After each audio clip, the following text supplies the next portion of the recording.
the quarterfinals. That's when the World Cup ended. You lost enthusiasm for completely. So even the possibility of a France versus England matchup for the finals, that did not excite you at all?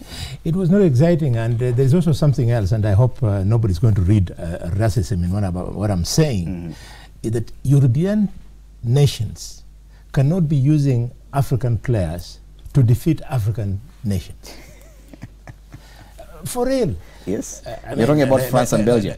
France, Belgium, England, all of them, they've got our players. In fact, the FIFA rule should now look at the possibility of providing that a player can only play for a nation if that player is a citizen by birth. Don't you think that's discriminatory to some extent? Why? If at all we want the game to be developed across the globe, and what's more, FIFA gives a lot of money to nations, to Niger soccer. So if this provision is made, then other countries will also benefit.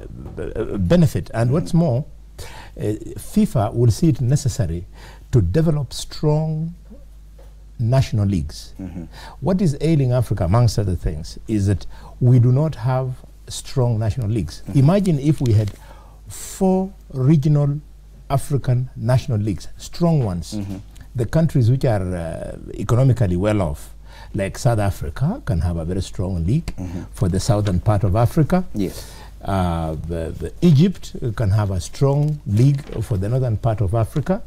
Nigeria for the western part of Africa, and Kenya for the east and central part of Africa. Once we have these strong leagues, the way you have a strong English Premier League and La Liga and so on and so forth, then we shall develop our soccer. If they want to play African players, let them play from Congo. How can they be playing? How can the Congolese be playing in Belgium, and you tell us that is a Belgium team? Very interesting opinions with regard to the World Cup. Yes, it's France versus Croatia in the finals. England was bundled out despite them insisting that the World Cup was coming home. I think the only thing going home is that plane carrying the players back to England.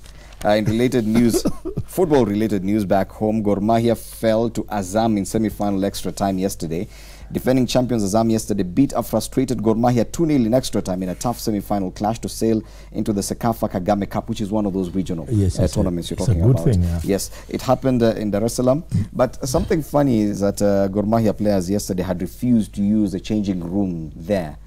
Because of their own beliefs. They said there's some juju in that dressing room. And voodoo. And voodoo. Interesting. Football matters can get very interesting.